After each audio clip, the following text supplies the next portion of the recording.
Princess Iris and Her True Happiness. Once upon a time in a faraway land, there was a beautiful princess who lived in a towering castle made of shimmering gold. The princess had everything she could possibly want, from silk garments to sparkling jewels and even a talking parrot who could recite poetry. But despite her luxurious life, the princess was incredibly unhappy. One day, the princess was gazing out of her window when she noticed a tiny cottage nestled in the sprawling garden below. Smoke was curling invitingly from its chimney and the sound of birdsong filled the air. It looked so peaceful and welcoming, and for some reason, the princess felt an overwhelming urge to go there. She slipped on a simple dress, grabbed a basket and made her way down the castle. As she approached the cottage, a little girl came out of the door. She had bright, curious eyes and a wide smile. "Hello," said the princess tentatively. "My name is Princess Iris."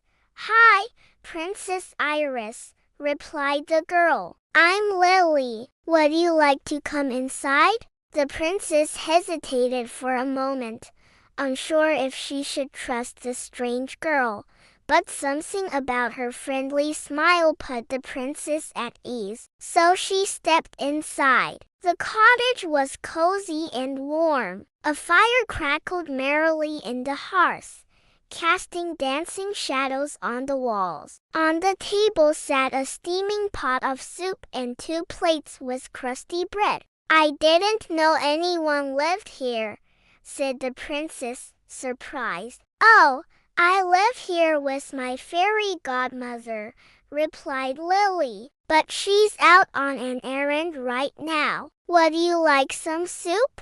The princess nodded, grateful for the warmth and kindness. As they ate, Lily told the princess about her magical fairy godmother and all the wonderful things she had taught her. The princess listened, enviously wondering why she never had a fairy godmother. Suddenly, the front door burst open and a gust of wind blew through the room. The fire sputtered and died, plunging the cottage into darkness. In the corner, a cauldron that had been bubbling merrily on the hearth now sat cold and empty. "Oh, no!" cried Lily. "The soup's gone cold." "I'm so sorry, Princess Iris." "Don't worry," said the princess, feeling braver somehow in this cozy cottage. "I'll make us some new soup. Where are the ingredients?" In the pantry,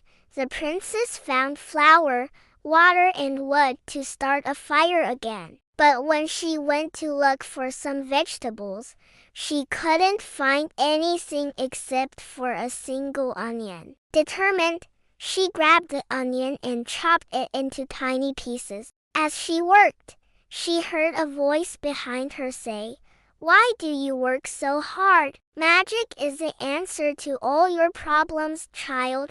The princess turned around to see a beautiful fairy standing behind her. She had sparkling wings and a kind smile. "Who are you?" whispered the princess, amazed. "I am the fairy godmother," she replied, "and I see that you have a pure and generous heart. I will grant you 3 wishes." The princess thought for a moment. "I wish I had someone to talk to who understood me." With a wave of her magic wand, the fairy godmother transformed the onion into a beautiful talking cat. "Here you go, Princess Iris. He can be your friend and confidant." The princess was overjoyed. "Thank you. But I still have 2 more wishes." "What else can I wish for?" The fairy godmother smiled mysteriously. "You already have everything you could possibly need here, Princess Iris. All you need to do is open your heart to the people around you."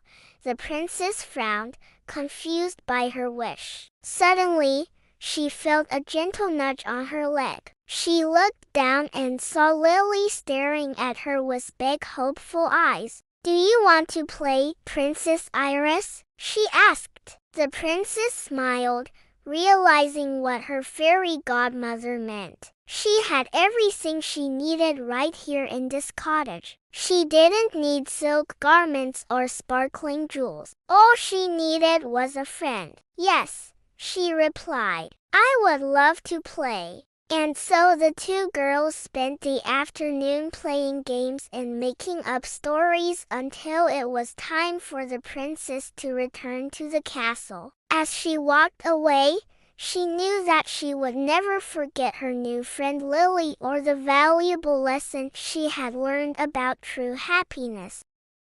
If you enjoyed this story, please like and subscribe to English Echo for a new bedtime story every week. Click the bell to never miss a new adventure. And let us know in the comments what would you like to hear next. Sweet dreams.